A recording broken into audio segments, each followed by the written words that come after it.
Real experience ha. Sige. Sa Senado, naimbitahan ako sa mga nakaraang laban. Pero hindi tungkol dito ha. Laban ng OFW. Pero minanipulate nila ako. Hindi ako nakapagsalita nung pangalawang arangkada. Nung unang arangkada, panalo kami ron. Salamat, Congressman Marcoleta. Alam mo na yun kung ano yun. Basta ako nandito hindi para sa politika ha. Nandito ako para sa bayan at mamayan. Umahawak lang ako sa katotohanan at batas. Sana naman kung sino man ang tatamaan, huwag kayong maging maramdamin, pumasok kayo sa politika. Normal lang ang kritisismo sa inyo. Tanggapin nyo yan. Nandiyan kayo sa public service eh. Hinahanap ng tao ang tunay na serbisyo. Ang pagsunod sa batas ay dapat kayo ang nangunguna. Hindi kayo ang dapat na nagsisimula ng paglabag sa batas. Itong nangyayari dito sa pagsakal ng karapatan ng freedom of expression, freedom of speech, yan ay isang pananamantala sa karapatan ng taong bayan. Yan ay against the Constitution. Meron tayong freedom of speech, meron tayong freedom of expression. Kaya tayo dapat may karapatan magsalita at magpahayag. Dahil wala silang lahat dyan kung wala ang mamamayan na bumoto sa inyo. Kaya huwag niyo sasakalin ang karapatan ng mamamayan na magsalita ng katotohanan at pawang katotohanan lamang. Sobra na to. Bakit pinatawag? Ano ang dahilan? Ano ang ground? May nilabag bang batas? Maaaring ang ayaw nyo lang, nagsasabi kasi sila ng katotohanan. At masakit ang katotohanan. Pero lagi nyong tatandaan, nakasulat sa banal na kasulatan, the truth shall set us free. Ang katotohanan na magpapalaya sa atin. Ngayon, kung nagpapahayag ang ating mga vlogger, ang ating mamamayan ng kanilang sentimento ayon sa nararanasan sa pangkasalukuyang pamahalaan, yan ay karapatan ng mga mamamayan. Huwag nyong sasakalin. Ano ang ibig sabihin ng patawag na yan? That is abuse of authority. Dahil kayo mga congressman, kayo mga senador, may karapatan na ba kayong patawag ang mga tao na nagsasabi lamang ng katotohanan? Yung ginawa nyo kay Colonel Grijaldo, yan ba ay tama? Pananakal din yan sa karapatan. Yan, active police yan. Mga kabaro nyo. Ako din, muntik nyo na maging kabaro. Habang istorya yun. Ngayon, dapat kayong mga congressman, senador, hindi lahat ha. Sorry ha. Hindi lahat ng senador at congressman ay mga taliwas ang pananaw ukol sa batas. Marami rin tayong mga congressman at senador na sumusunod ayon sa batas. Ang problema lang, outnumber sila dahil mas marami ang buhaboy kaysa sa mga taong makatarungan. O tanong, Sir, bakit masyado kang emotional? Ano po yung connection mo sa mga vlogger? At saan ka humuhugot ng iyong mga sinasabi po? ako wala yung PTV4 wala dito ha. Mga vlogger, bakit? Yan ay pagpapayag ng katotohanan. Ngayon, ano kaugnayan ko? Ako si Ferdinand de los Reyes, OFW leader, OFW advocate. At ano rin ako, isa rin ako sa mga tumutulong sa mga distressed OFW natin. Hindi ako politiko, pero ako tumutulong ayon sa dapat at kakayahan kong tumulong. Hindi man ako nakakatulong sa pera, nakakatulong ako sa mga referral, sa mga bagay na dapat ipaglaban ng mga naaapi nating OFW. Under ako ng OBA, Overseas Filipino Workers Veteran Association, under Engineer Eli Moa, nakabase sa Alcobar. Sir, salute! Hindi rin ako komunista. Ako ay isang simpleng mamamayan lamang na nagpapayag ng katotohanan at pawang katotohanan lamang. Dahil itong nangyayari sa ating pamahalaan, sa ating lipunan, ay marami ng abnormalities. Ang mga dapat nakakulong, sila ang nakalaya ngayon. Ang mga dapat na nakalaya, sila ang ikinukulong ngayon. Baliktad ang nangyayari sa sistema ng ating pamahalaan ngayon. Kaya dapat ayusin ito. Ang tunay na gobyerno ay ang mamamayan. Walang gobyerno kung wala ang mamamayan. Kaya huwag niyo sasakalin ang karapatang pantao ng mga mamamayan. Dahil entitled kami dyan. Sir, ikaw ba naniniwala na ang ginagawa ngayon ng TRICOM is parte po ng pambubusal at diversionary tactics sa mga totoong isyong pambayan, kagaya po ng isyu sa bicameral report kung saan ilantaran po yung mga blanco na mga line item na hindi nakalagay yung mga halaga kung magkano po yung naka-allocate na mga budget? At gano'n na rin po sa issue ng paggamit ng pulburon ni Marcos Jr. Maraming salamat. Iinit na ako eh. Balik ko lang muna dyan.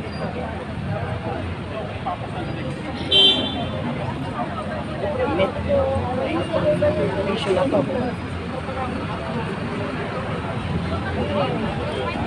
Ulitin ko yung tanong, sir, ha? Dikit mo sa taas. Ay, may dalawa yun.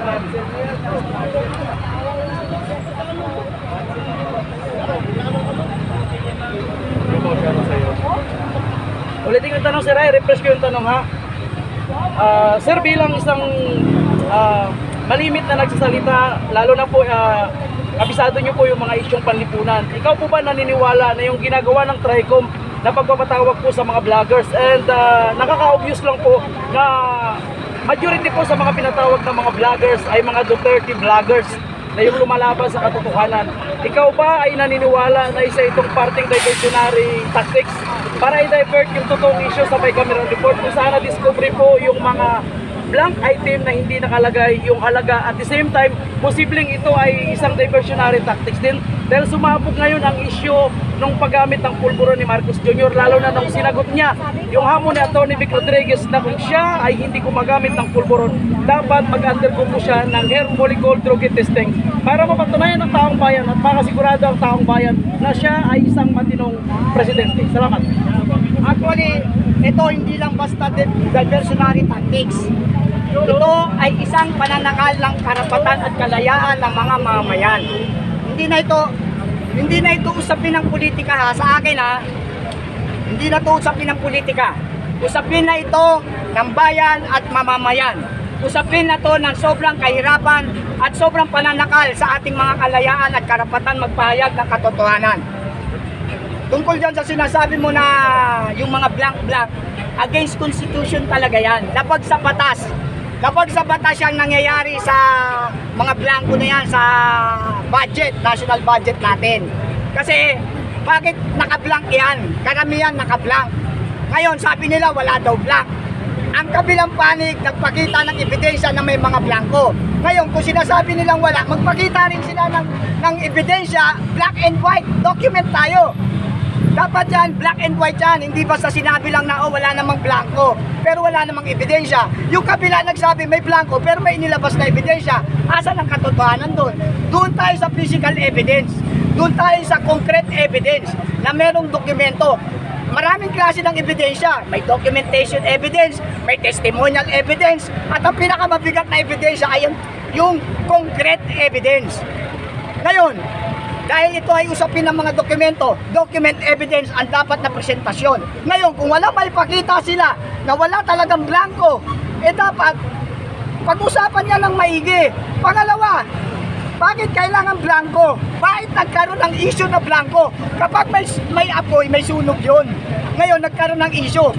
May possibility na talagang may blanco nga. Ang tanong, bakit kailangan i-blanco? Paano kung ilagay mo dyan trilyon? Anong mangyayari sa kaban ng bayan? Maaabuso. Kawawa ang mamayan. Kawawa ang mga, pati nga kapulisan, binawasan pa ng ano yan, hinasahod, di ba? Makaranas sila ng ganon.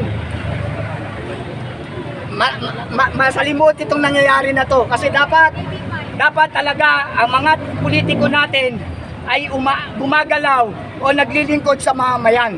Hindi dapat sila ang maging ugat ng kahirapan. Pansinin nyo, nagkakagulo sila, tayo nagugutom. Bakit? Dahil nga napapabayaan nila ang mga tunay nilang mandato. Masyado na silang namumulitika.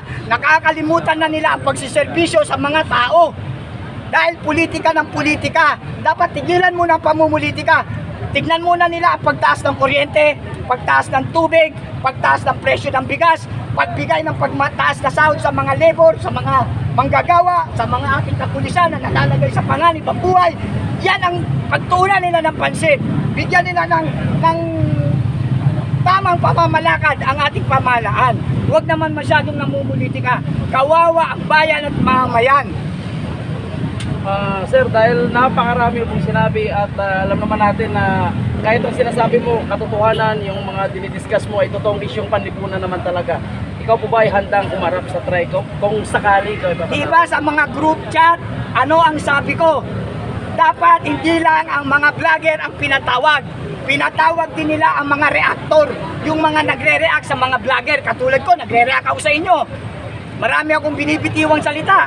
Patawag din ako, bahagi rin ako. Pero ayoko nga i-recommend ang sarili ko dahil yan dapat sila mismo nagsasabi nga. Hindi mo dapat yan binuvolunteer.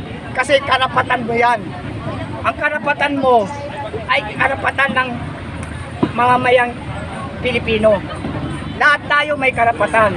Ngayon, tungkol sa bagay na, katulad nga yan, matagal ng issue, hair follicle. Sabi mo kanina, hair follicle. Bakit kung ikaw wala ka naman droga sa katawan, bakit ka matatakot magpa-hair follicle? Tama. Bakit? Kung wala ako, katulad ko, i-drug test nyo ako ngayon. I-drug test nyo ako ngayon. Bakit ako matatakot? Wala akong droga sa katawan ko eh. Lalo ikaw, Pangulo ka. Mas dapat you are the challenge the Filipino people, you are not involved in any drugs. Dapat ganun. Ganun ba? Ini-issue nyo ako. Pupunta ako dyan in public. Sige, kuhanan nyo ako ng kuhanan nyo ako ng buhok. Pag ako nag-negative, ano masasabi nyo? One for all, all for one. Hindi yung puro tayo, issue. At live na. Patunayan natin. Sir, dagdag ko lang live. Bayag ka ba sa live? Dapat live. Natural live, kaya nga in public. Kailangan in public yan. Hindi pwede yung bigla ka nagpa-medical, papakita mo na lang. Negative ako, ayan. 2 minutes lang, tapos na. 2 minutes lang. Hindi pwedeng ganun. Dapat pakita, may isang lugar, pagdadausan ng hair follicle test at hindi lang ang Pangulo. Lahat ng mga public servant natin, kahit tayo, pwede rin. Isama mga vloggers. Lahat, Tuloy na. challenge lahat, para pantay-pantay tayo. Hindi yung komot ang BBM, tapos DDS, hindi ganun, walang usapin ganun. Usapin na ito ng katotohanan ng bayan at mamayan. Masyado na rin agrabyado mga Duterte. Nung panahon ng Duterte, wala namang ganito. Wala. Lahat satisfied. Nagkaroon ng COVID, may ayuda. Lockdown tayo, pero nandun lang tayo sa bahay, may 8K ka. Kung panahon ngayon yan, mangyayari kaya? Hindi, sigurado.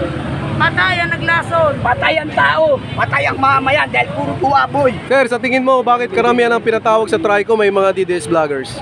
Kasi nga, akala nila, kaya nagsasalita ng katotohanan ng DDS dahil nasa panig ng DDS, nasa panig ni Duterte. Natural, personally nila yan. O lahat ng DDS, paimbestigan. Pag inimbestigan, contempt of court. Kernel na nga, active status sa pulis, ipinakulong. Tayo pa kaya sibilyan? Correct. Active pulis siya na. Merong institusyon, may PNP, may DILG, may nagtanggol ba? Sinermo lang ni Senator Bato de la Rosa. Salute sa Senator. Pinagtanggol mo ang kapulisan mo. Yan ang tama. Welfare and protection of your man. Dahil pulis ka dati at dati kang pinakamataas sa kapulisan at nasaktan ka sa nangyari at nakita mo. Dahil ang kapulisan dapat mas proud sila dahil nagsasabi ng katotohanan si Colonel Grijaldo. Ang sinasabi nila na no work, no pay. Wow! Basahin nyo ang batas. Applicable talaga yan, no pay, no work. Sa mga iskawalag na pulis, yung mga nakakulong na may kaso, yung mga ni-rape, mga nang abuso sa power and authority, yun ang mga pinuputulan ng sahod. Pero yung isang kapulisan na inimbitahan nyo bilang resource person para magsabi lang at magpahayag ng kanyang nalalaman at sinabi niya ang katotohanan, ikukontempt nyo? Tapos pinutulan nyo pa ng sahod?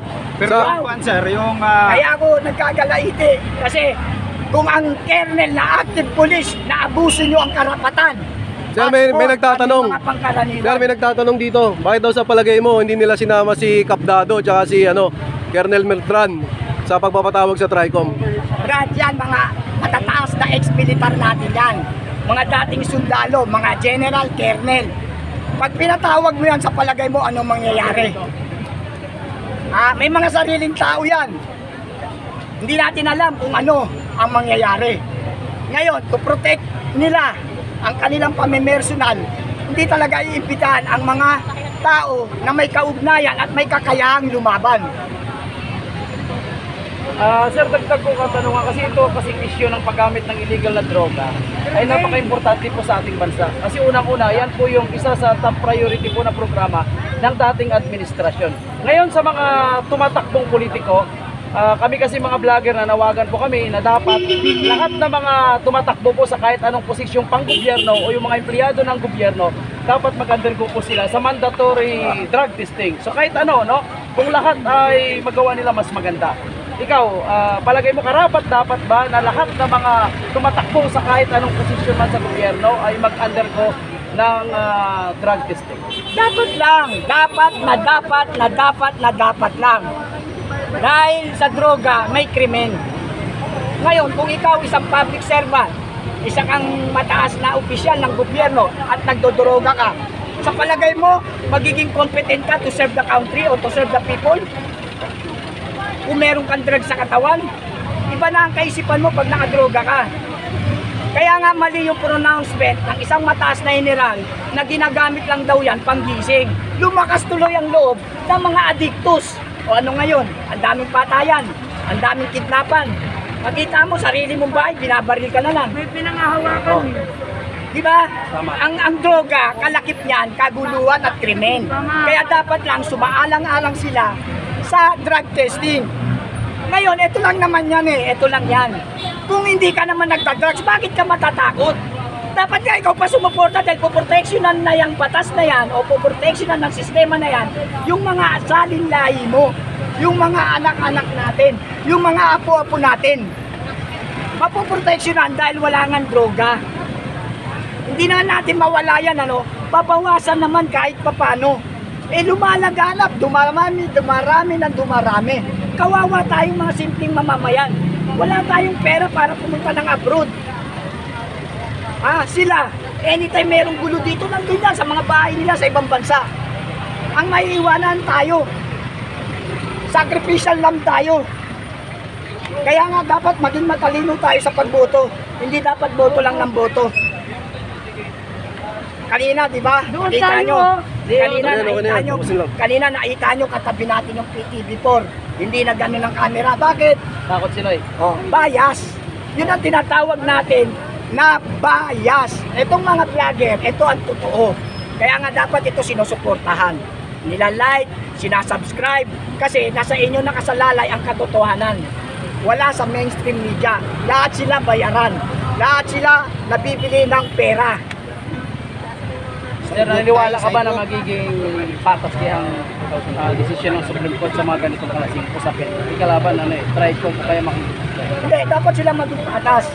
Actually, yung Supreme Court, nilikayan, exclusive yan Hindi dapat yan na papakilamanan ng judiciary ng mga matataas na politiko. Separate yan, yung Supreme Court. Ngayon, para sa akin, nagtitiwala naman ako sa Supreme Court o sa mga hukom natin sa Supreme Court na bibigyan ito ng patas na desisyon. Aayunan yung tama at katotohanan. Dahil sila, bago sila, sa lawyer principle ito, bago ka sumumpa sa yung pagiging abogado o certified lawyer ka, bago ka sumusumpa ka sa bayan. Sa bayan, hindi sa sarili mo. Ang sinusumpaan ng mga abogado natin dyan, mga hukom natin dyan sa loob, ay ang bayan at mamayan. Kaya para sa akin, naniniwala ako at nagtitiwala ako sa Supreme Court na aayunan kung ano man ang petisyon na nasa loob ngayon, aayunan yan nang ayon sa katotohanan. Hindi dahil sa politika. No matter the politics, politics is politics. But this is not the issue of politics. This is the issue of Filipino people. Our country. Kawawa na ang bansang Pilipinas na pag-iiwanan na po tayo. Sir, sa tingin mo, may kinalaman din ba sa darating na 2025 midterm election yung pagpapatawag nila sa mga Duterte vloggers? Yung alin? Yung pagpapatawag nila, may kinalaman ba sa darating na midterm 2025 senatorial election? Meron, malaki ang porsyento na may kaugnayan. Kasi if the price is right. Nako. Yan lang yan. Sorry to say, but hindi nyo kaya ang mga DDS. Hindi nyo kaya ang mga vlogger. Dahil sila nabubuhay sila ayon lang doon sa kanilang serbisyo publiko. Hindi sila naggaganito para sa pera. Ang pera na dumarating man sa kanila, pinaghirapan nila, deserve nila yan. Pero yung bribe, hindi mo mapabribe yung mga DDS. Kasi ang katotohanan nasa puso at nasa isip ng mga vloggers. Kasi kung tutusin, marami na rin naman vloggers na nahati na kayo Napunta na doon sa Ensamada.